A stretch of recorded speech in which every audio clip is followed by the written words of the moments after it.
Okay, so have you ever noticed, you know how sometimes when you're trying to speak English and like it's right there on the tip of your tongue, but Yeah. it's like your throat kind of closes up, Mm. or maybe you just completely Oh, blank. for sure. It's like this wave of nerves just washes over you, and it Totally. can be so frustrating. Oh, I know exactly what you mean. It's like you want to speak, you have things to say, but something's holding you back. Exactly. And if that sounds like something you've experienced, well, you're in good company, first of all. Oh, And even better, you are definitely in the right place for this deep dive. because that's the reality for a huge number of English learners, right? Like it doesn't matter if you're just starting out or if you've been learning for years, it's super common to feel that fear when it comes to actually speaking. It really is, yeah. Yeah. So what we want to do in this deep dive is give you some really useful and like easy to use strategies to help you get past that. We want to help you feel more confident, to kind of unlock that ability to speak English more freely and naturally without that fear constantly getting in the way. Absolutely. We'll look at why that fear pops up in the first place, and then we'll get into how powerful something as simple as practicing and repeating things can really be. We'll even share some specific tips, things you can literally start doing today to feel more confident. Yeah, and we'll also talk about how the environment around you can make a big difference and how important it is to notice and celebrate all the progress you're making, even the small stuff. Right, exactly. It all adds up.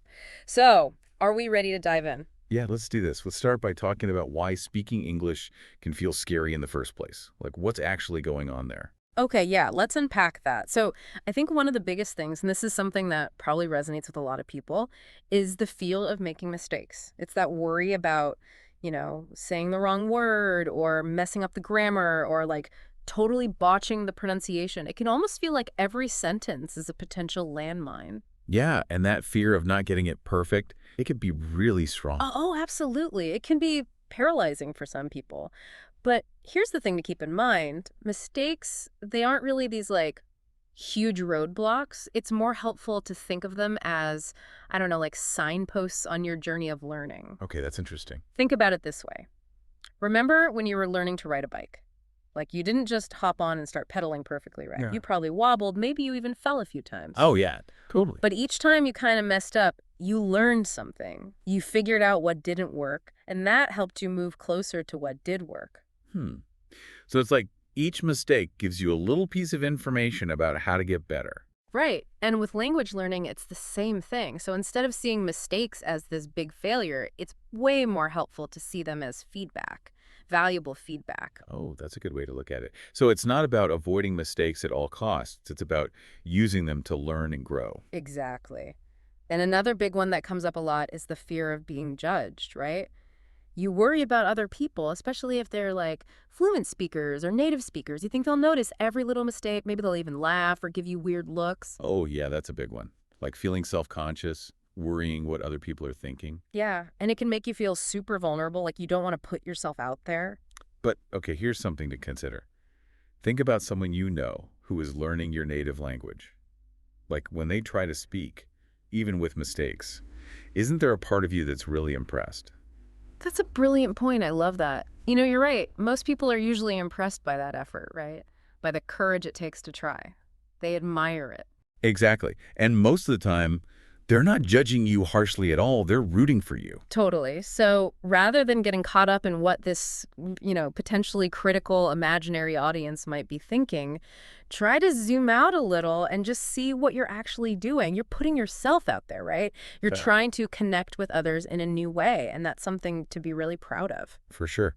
And then there's that experience, and I bet we've all had this, where someone asks you something in English, even a simple question, and your mind just goes blank. Poof.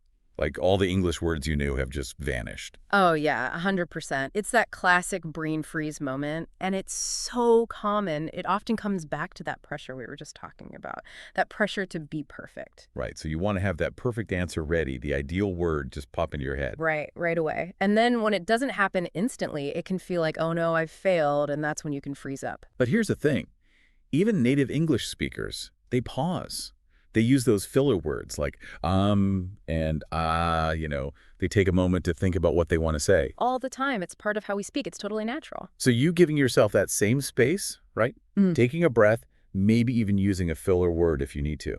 That doesn't mean you don't know English. It just means you're thinking, you're processing, just like everyone else does. Exactly. Nobody expects you to be a perfectly programmed robot, instantly spitting out perfectly formed sentences. Okay, so when you take all of these together, the fear of making mistakes, the fear of being judged, the fear of that mind going blank, it kind of helps us understand why speaking English can feel so intimidating sometimes. Absolutely. And it's really crucial to remember that these feelings, you're not alone in them at all. Like so many language learners experience the exact same thing.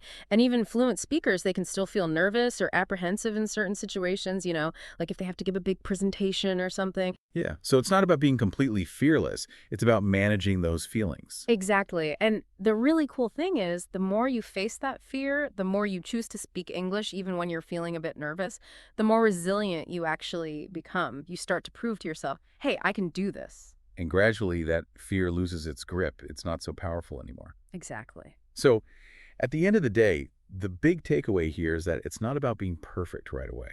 It's about being able to communicate. Your English doesn't have to be flawless to be powerful and to connect you with other people. That's such a great point. It's about embracing that journey of learning, understanding that improvement comes from trying, making adjustments, and just keeping at it. Okay, so we've talked about why this fear might be there. Now let's shift gears a little and talk about what you can do to start overcoming it. And one of the biggest areas here is the power of practice and repetition. This is where you start to see real change in how you feel about speaking. It becomes less of a scary, unknown thing. It seems so obvious, right? Mm. Like the more you do something, the less scary it becomes. Yeah. It's like if you're learning a new dance move. At first it feels awkward, maybe even impossible. But the more you practice it, the more your body starts to remember the steps and it becomes smoother, more natural. Such a good analogy. And that's exactly how it works with speaking English, too. At first, putting those sentences together might feel kind of clunky, not very smooth. But when you practice consistently, you're basically training your brain and your mouth to work together. Each repetition strengthens those pathways in your brain, making it easier to access the words and phrases you need. So you're building those connections, those reflexes almost. So then, how does this regular practice actually help with that fear we were just talking about? Well, it works in a few really important ways. First, familiarity builds confidence. When you practice regularly, you get much more comfortable with common English words, phrases, sentence structures. And this means that when you're in a conversation, you're way more likely to recognize what's being said and have a response kind of ready to go. Oh, I see. So you're less likely to be caught off guard. You have a sense of, okay, I've got this. Exactly. And that feeling of being prepared can really lower your anxiety. And the second thing is about how practice changes our relationship with mistakes. Okay, so how does that work? Well, when you practice consistently, you start to see those mistakes differently. They become less like, major failures and more just a natural part of learning. Oh, so they become less scary, less intimidating. Exactly. Every time you stumble a bit, you learn from it, you make an adjustment, and you get a little bit better. And over time, those stumbles naturally happen less and less. So they become less about avoiding them at all costs and more about using them as information, as stepping stones. Absolutely. And the third thing practice gives you is a sense of accomplishment from all those little wins, right? Every time you say a word correctly, every time you manage to use a new phrase, it's a small victory. Yeah, like, yes, I did it. Exactly. And those little wins, they build your confidence step by step, and they give you concrete evidence that you really are making progress. Okay, so we know that practice is essential, but what kind of practice should we focus on? The good news is that there are so many simple, easy ways to practice. A really easy one to start with is just talking to yourself in English out loud. Describe what you're doing during the day, like, I'm making breakfast or it's a sunny day. Just narrating your life a little bit. Yeah, exactly. And you can even just think in English and say your thoughts out loud. It helps your brain get used to forming those sentences. That's a great way to get comfortable without worrying about someone else listening to you. Exactly, no pressure. And then another really good one is to record yourself speaking. You could read like a short article out loud, then listen back to the recording. It helps you hear how you sound. So you can hear things like your pronunciation and stuff. Yeah, exactly. You can hear where you might want to improve. And I know it can feel kind of weird at first, but it's really useful for becoming aware of your own speaking habits. I get it. It can be a little awkward hearing your own voice, Yeah. but I can see how helpful it would be. And what about those language learning apps? Oh, those can be awesome. A lot of them, like Duolingo or Hello Talk or Cambly, they have these interactive speaking exercises you can do, even just for a few minutes each day. Yeah, and they make it fun, right? They do. It feels less like studying and more like a game. And a lot of them give you feedback right away, which is really helpful. That's right. Another simple technique is to just really listen to native English speakers and then repeat what they say. You can watch a short video clip or listen to an audio recording, pause after a sentence, and try to copy the pronunciation, the rhythm. Oh, like shadowing. You're basically shadowing their speech. Exactly. And lastly, don't underestimate simple role playing. Imagine everyday situations like ordering food at a restaurant or introducing yourself to someone new, and then practice those conversations out loud. So just like acting out little English conversations, that's a good way to prepare for real life stuff. It is. And remember, with all of this practice, the most important thing is consistency. Even if you only have like 5 or 10 minutes each day, that consistent effort really makes a difference over time. It's like building a muscle. It's about showing up regularly, even if it's just for a short time. Exactly. So the key message here is that practice isn't just about improving your English skills. It's also a tool for building confidence and reducing that fear. Little bits of practice turn those mistakes into learning opportunities. And the little successes you have, those fuel your motivation to keep going. Absolutely. It's a gradual process, but it's really effective. Okay, so we're practicing, we're repeating phrases. What are some other things we can do, like right now, to give our speaking confidence a boost? There are a few really practical strategies you can start using pretty much immediately. One that's super important is to start small and gradually build your confidence. Kind of like how you'd warm up your muscles before doing any strenuous exercise. I like that, like a warm-up for your speaking muscles. Exactly. So that means starting with simple, manageable speaking tasks. You can even begin by having just really short, basic conversations with someone you trust. Maybe a friend or a family member or even a teacher you know will be encouraging. So it's about creating those low-pressure opportunities to speak, like dipping your toes in the water. Precisely. And the sources even suggest that if you don't have someone immediately available, you can try those language exchange apps like HelloTalk or Tandem. They connect you with other learners, even friendly native speakers who are also looking for practice. Oh, that's cool. So you can find people online who are in the same boat as you. Yeah, exactly.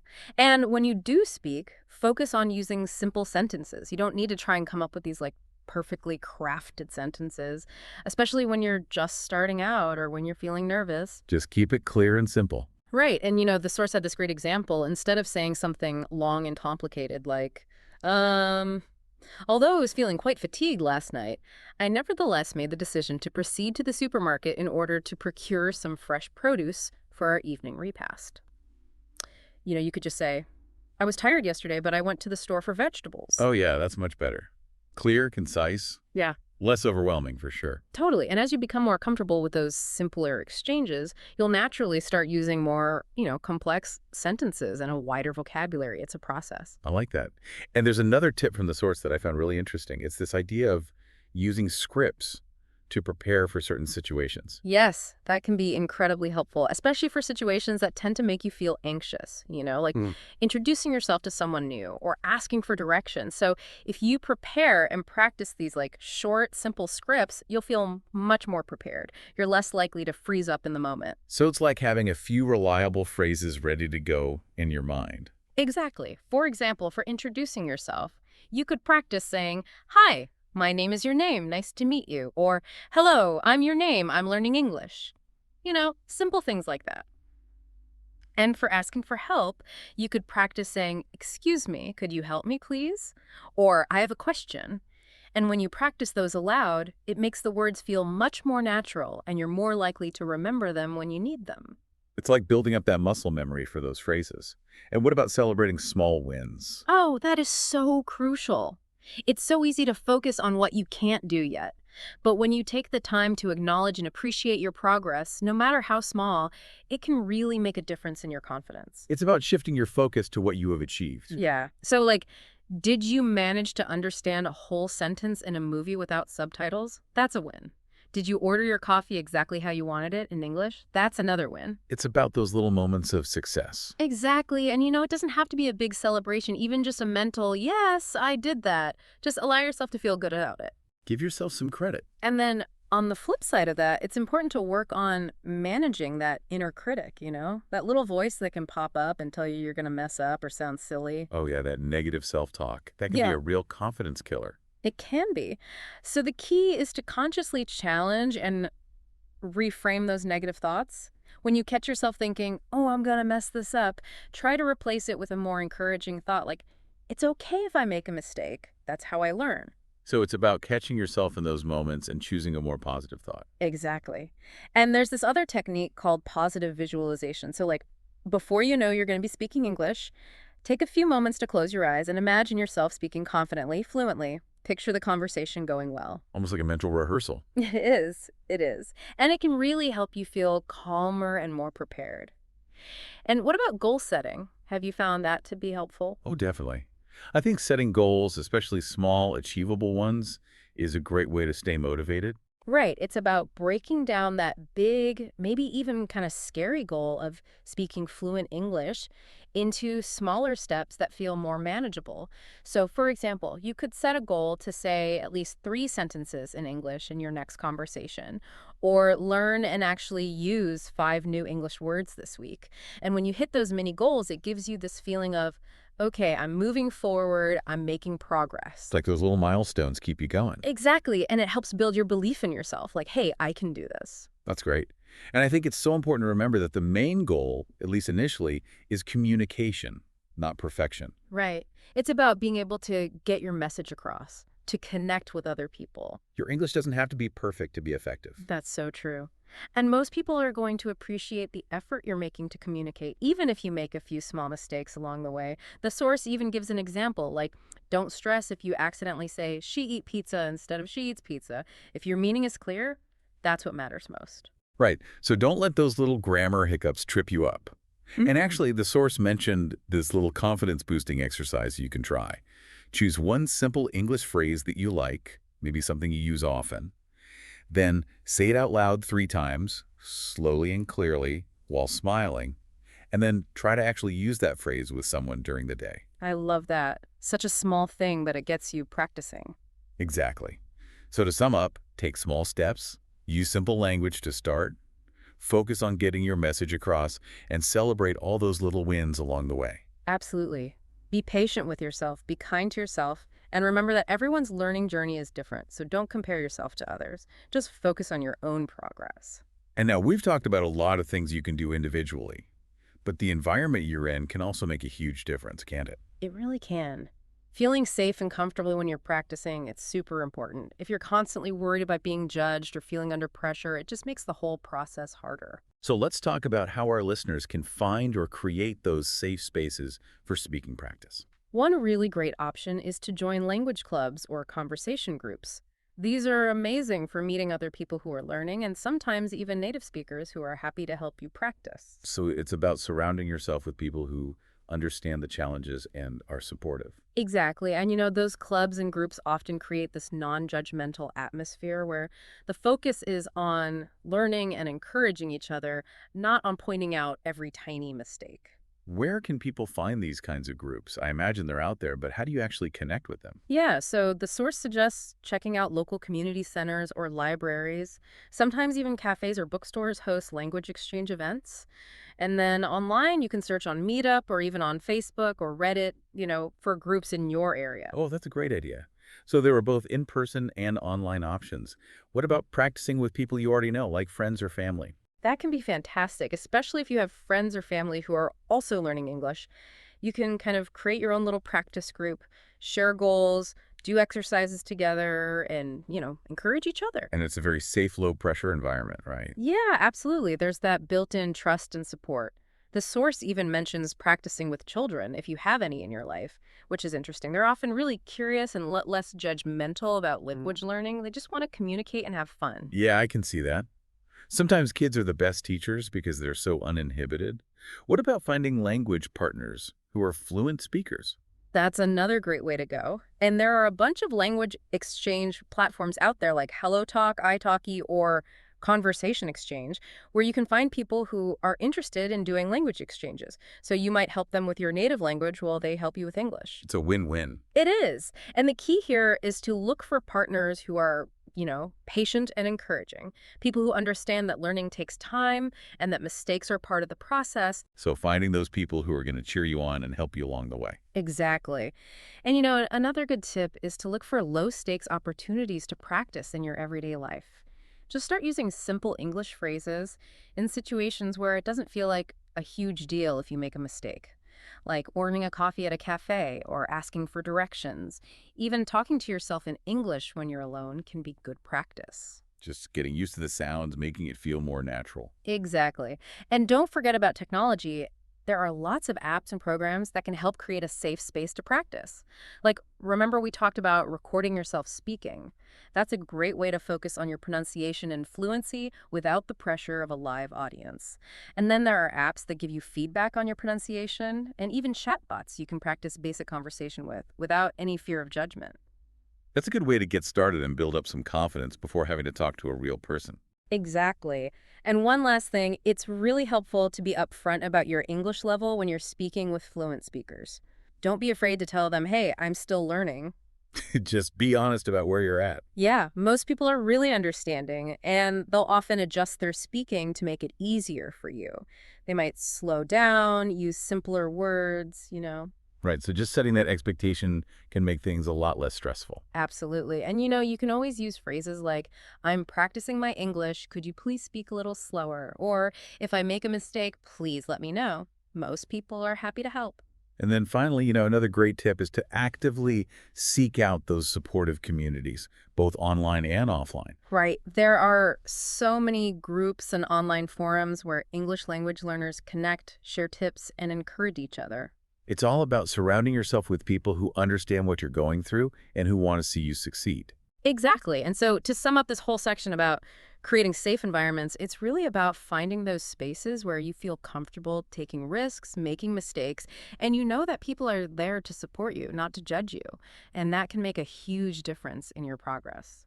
Okay, so we've talked about understanding the fear, we've talked about the power of practice, we've covered some tips for boosting confidence, and we've discussed the importance of creating a safe environment.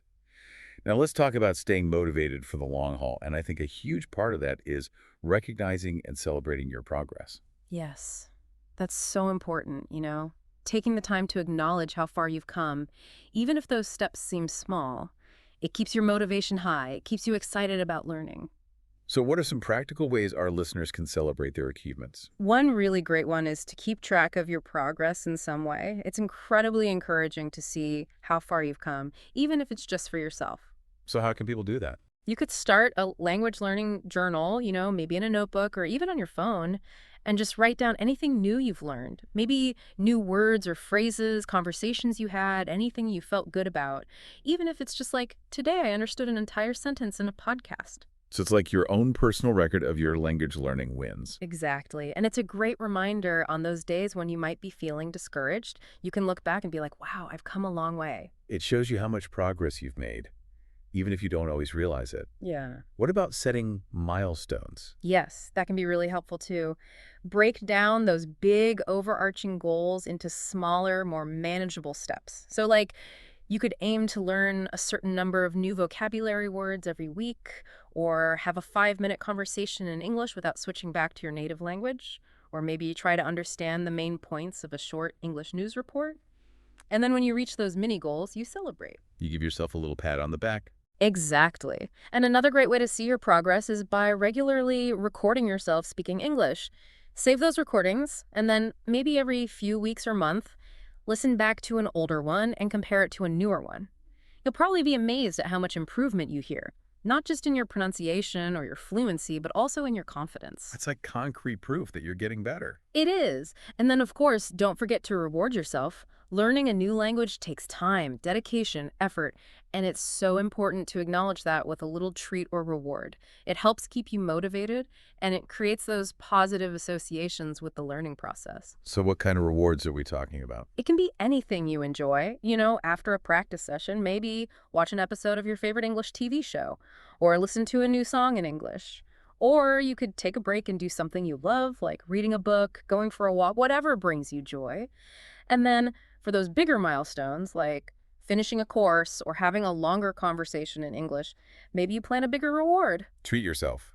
Yeah, maybe buy a new book in English or a game or go out to celebrate with friends or family. So it's about acknowledging that you put in the work and you deserve to celebrate that.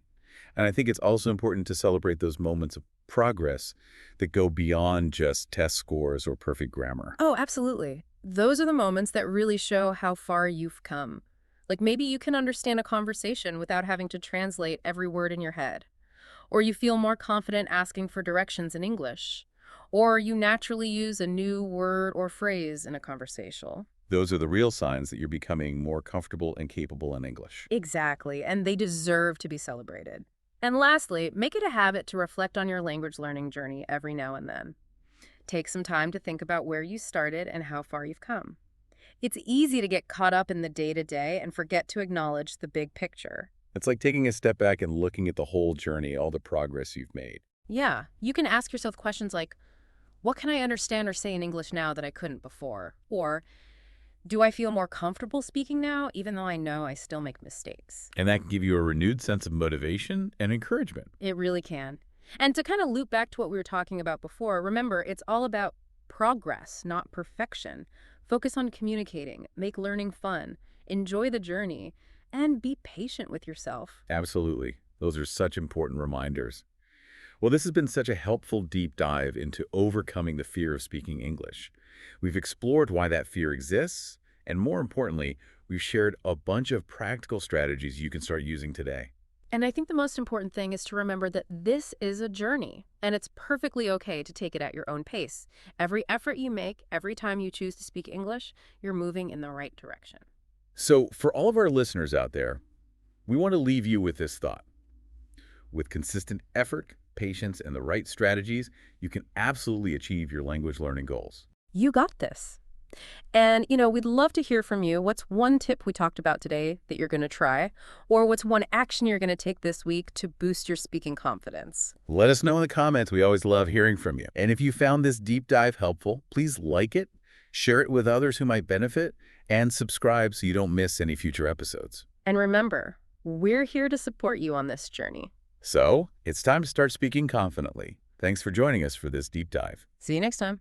Okay, have you ever, wanted to say something in English, but then, I don't know, you just feel this, wave of nervousness, like your throat tightens up and your mind goes blank? Yeah, it's like stage fright almost. It is. It's totally like stage fright, only it can happen anywhere, anytime. Exactly. And so many English learners, I mean, at all levels, really, they experience this. Yeah, and I think that's what we really want to dive into today, to help people who are learning English to let go of some of that fear, to kind of break free from it and start speaking more confidently. Would you say that's kind of our mission for this deep dive? Absolutely. We're going to give you some really practical tools and strategies that you can start using pretty much right away. Yeah. We're going to unpack why that fear is there in the first place, and then how something as simple as practice, I mean, it sounds so basic, but how powerful that can be. It really is. And then some more specific tips for boosting your confidence, even if you're feeling really nervous. Like, what can you actually do in those moments? Yeah, those are the moments that really matter. Totally. And then we'll look at how the environment you're in can actually make a big difference. Oh, huge. And then last but not least, we'll talk about celebrating those wins, no matter how small they are. So important. Those are the things that keep you going. Exactly. Because you want to be able to look back and see how far you've come. Right. Right. Right. Okay, so let's start with that fear. Why is it that speaking English can sometimes feel so daunting? Well, one of the biggest reasons, I think, is this fear of making mistakes. Oh, I can totally relate to that. It's like you're so worried about saying the wrong thing or using the wrong grammar, or maybe your pronunciation isn't quite right. Yeah, it's like you're walking on eggshells with every sentence. Yeah. And that can be really paralyzing. It is. It's like you're constantly second-guessing yourself. Exactly. But, here's the thing to remember.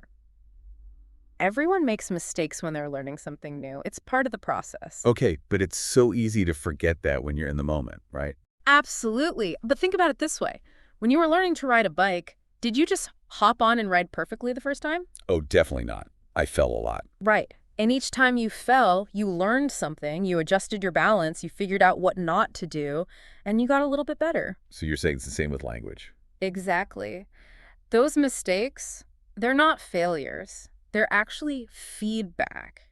They're showing you what you need to work on. Okay, so instead of seeing them as something to be afraid of, We should try to see them as opportunities to learn.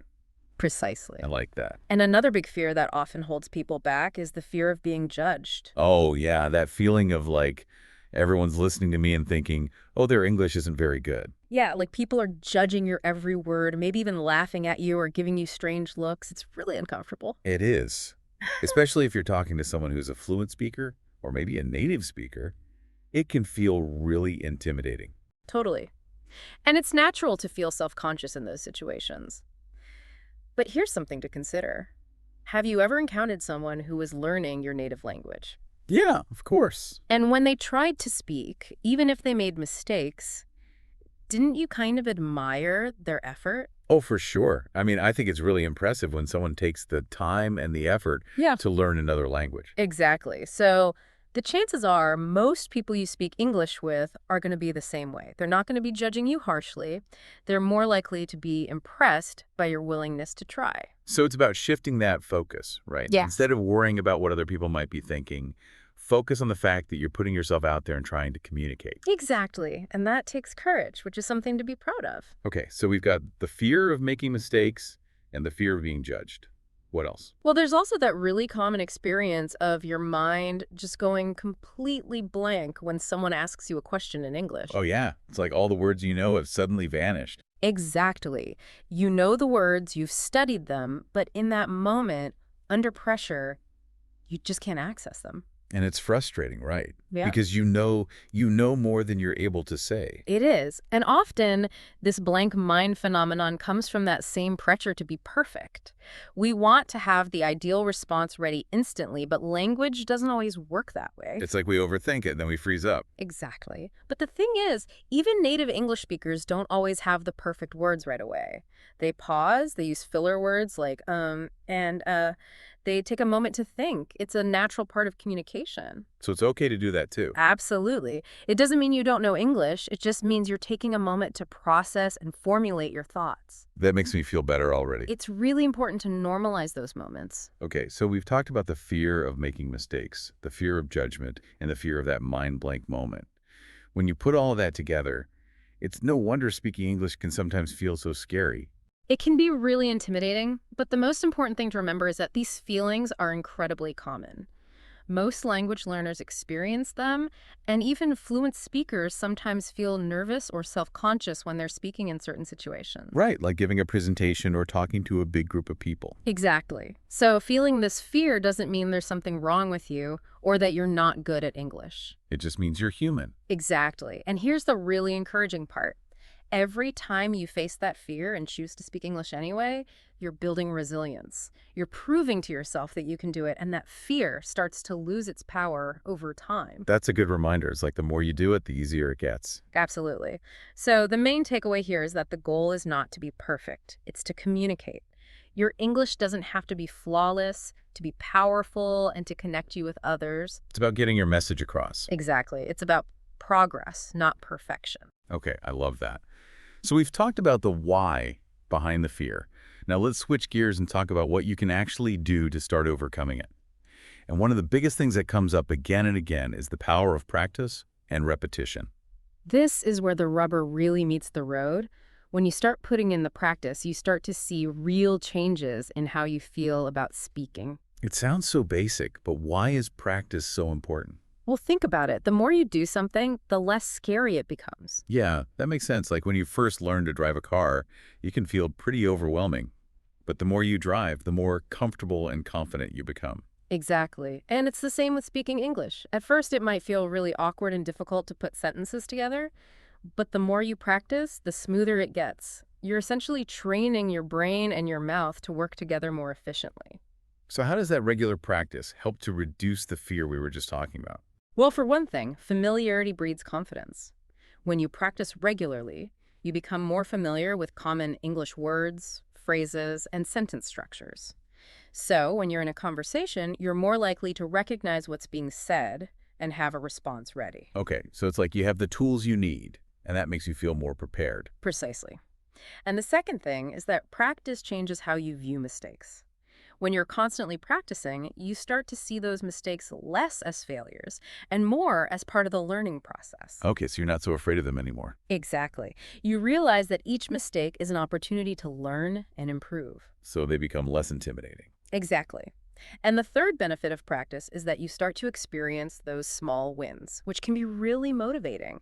Every time you say a word correctly, every time you use a new phrase in a sentence, it's a little victory. And those small wins add up over time. So you're building that confidence little by little. Absolutely. Okay, so practice is key. But what are some good ways to practice speaking English?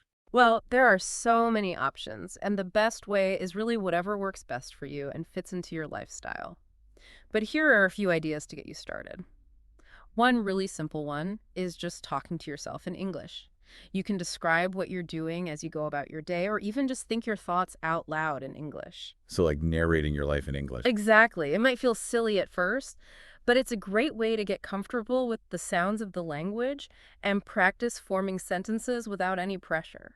I like that. It's low pressure practice. What else? Another really effective technique is to record yourself speaking English.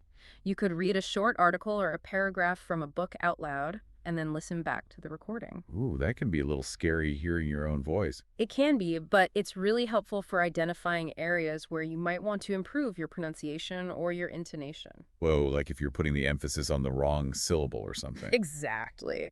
And you can also listen for things like the rhythm of your speech and how smoothly you're connecting words together. Okay, so it's about becoming more aware of how you sound. What other kinds of practice can you do? There are some fantastic language learning apps out there that can make practice more interactive and even fun. Apps like Duolingo, HelloTalk, and Cambly offer speaking exercises and games that you can do for just a few minutes each day. Yeah, those apps can be really engaging. They are. And they can also provide immediate feedback, which is really helpful for knowing if you're on the right track. What about practicing with other people? Oh, absolutely. That's one of the best ways to improve your speaking. And there are a few different approaches you can take. One is to find a language partner, someone who's a fluent English speaker and who's willing to help you practice. Where would you find a language partner? There are a lot of websites and apps specifically designed for language exchange. Websites like HelloTalk, italki, and Conversation Exchange connect language learners from all over the world. Oh, cool. So you could help someone learn your native language while they help you with English. Exactly. It's a win-win situation. And when you're practicing with a partner, you can have conversations, do role plays, or even just work on specific pronunciation exercises together. Sounds fun. What other ways can you practice with other people? Another great option is to join a language group or conversation club. These are often organized by community centers, libraries, or language schools, and they provide a safe and supportive environment for practicing your speaking with other learners. Oh, that's a good idea. It's like a built-in group of people to practice with. Exactly.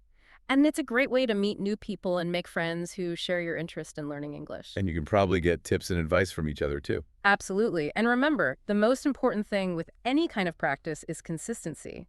Even if you can only dedicate 5 or 10 minutes each day to practicing your speaking, that consistent effort will pay off over time. So little and often is better than trying to cram in a lot of practice all at once. Exactly.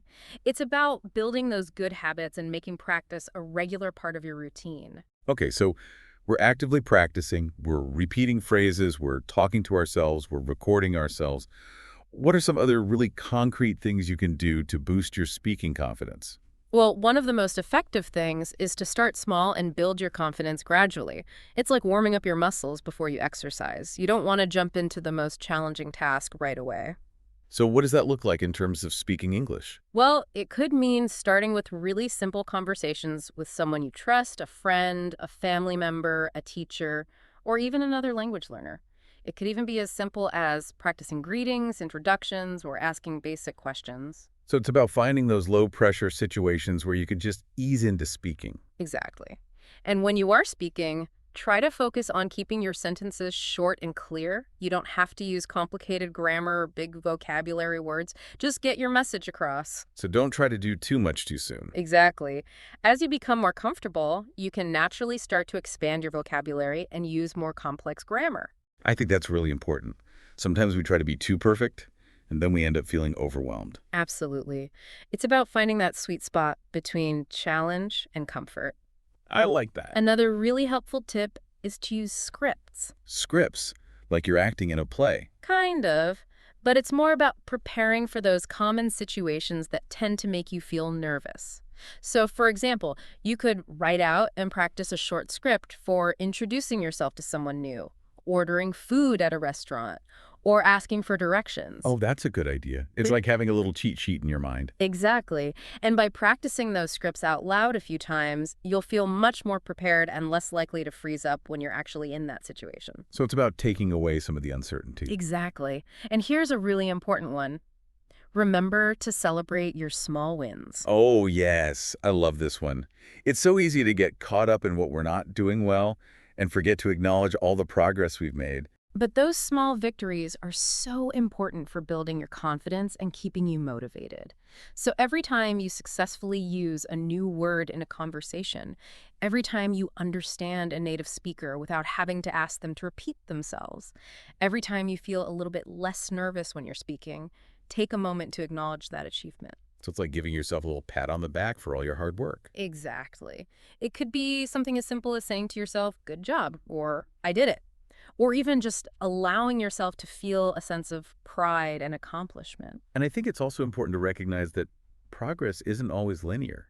There are going to be days when you feel like you're not making any progress at all, or even like you're going backwards. Absolutely. There will be ups and downs, Mm. but it's important to remember that those are just part of the journey. And if you can keep track of your small wins and celebrate those moments of progress, it will help you to stay motivated even when things feel challenging. Okay, so celebrate those wins, big and small. What else? Another really important tip is to learn to manage that inner critic. Oh, yeah, that little voice in your head that tells you you're not good enough or that you're going to mess up. Exactly. That inner critic can be really loud and really discouraging.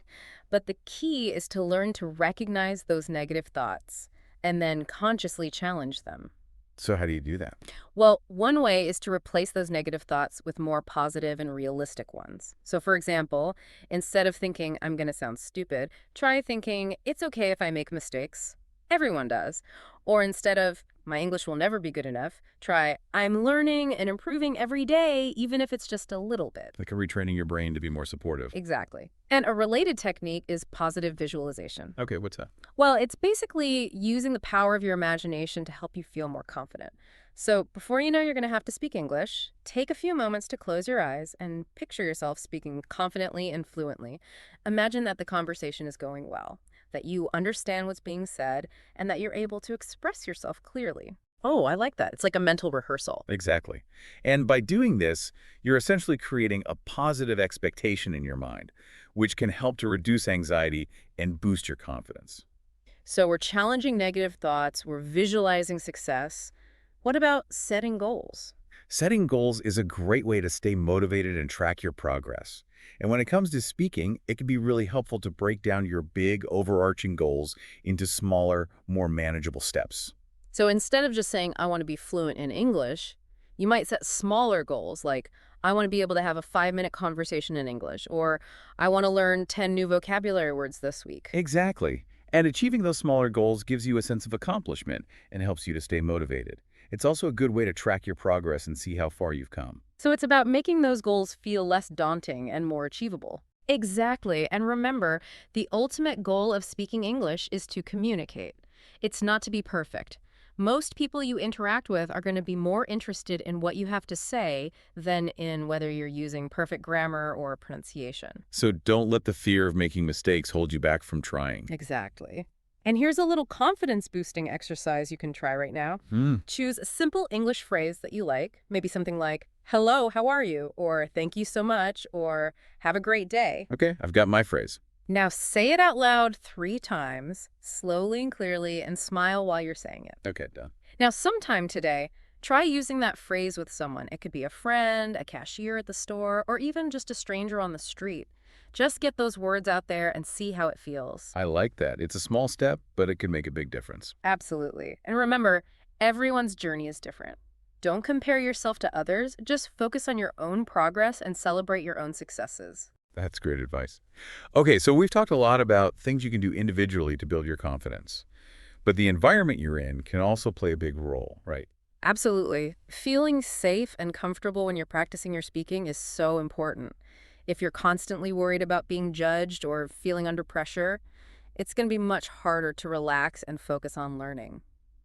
So, how can people create those safe speaking environments for themselves? Well, one really great option is to join a language club or conversation group.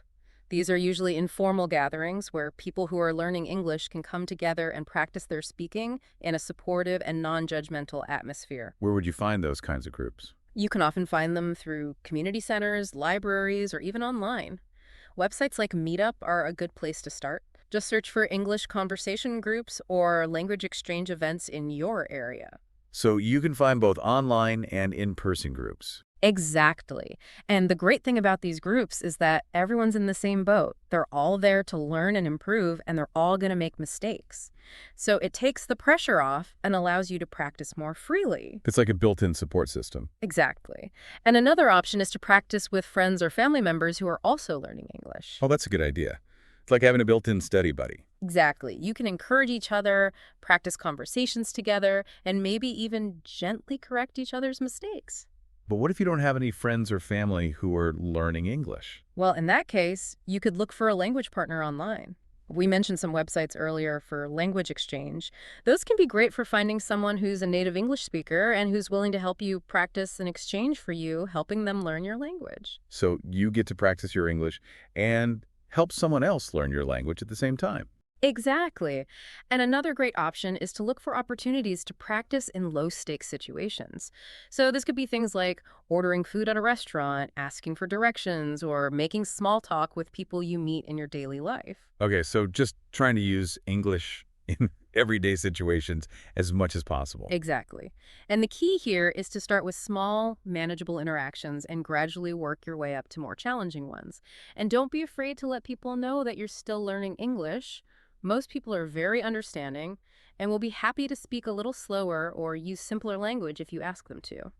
So, it's about taking those small steps and finding those comfortable spaces to practice. Exactly. And technology can be a really helpful tool for creating a safe practice environment as well.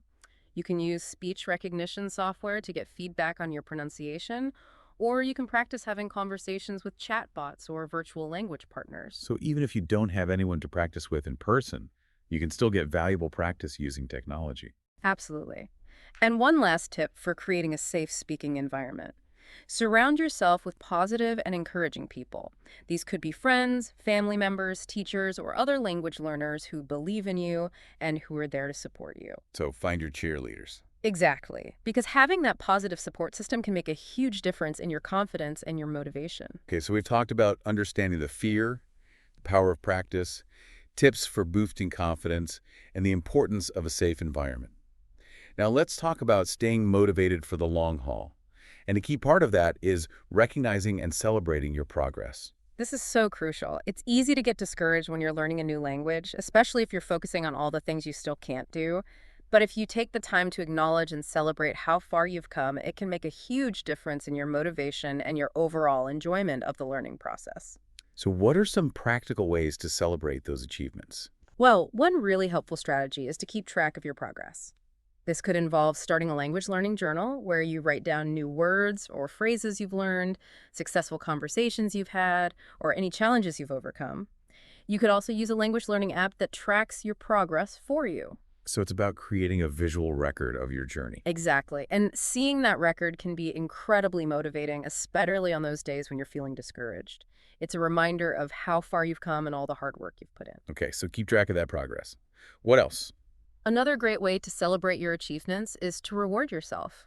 This could be something small, like watching your favorite English language TV show after a successful study session, or something bigger, like planning a trip to an English-speaking country once you reach a certain level of fluency. So, it's about associating positive experiences with your learning. Exactly. And it doesn't have to be anything expensive or elaborate, just something that you enjoy and that makes you feel good about your progress. I think it's also important to recognize and celebrate progress that goes beyond just test scores or perfect grammar. Absolutely.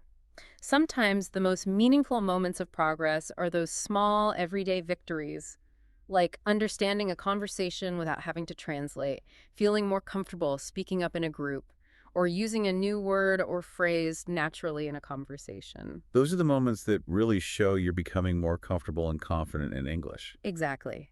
And it's important to acknowledge and celebrate those moments, even if they seem small. So it's about focusing on those real-world communication skills. Exactly. And one last tip for staying motivated is to regularly reflect on your journey.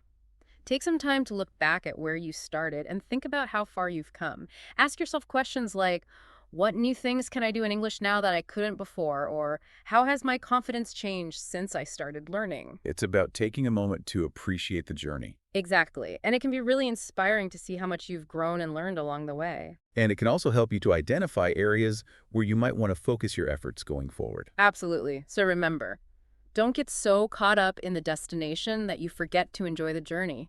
Celebrate your wins, big and small, and keep moving forward. That's a great way to think about it.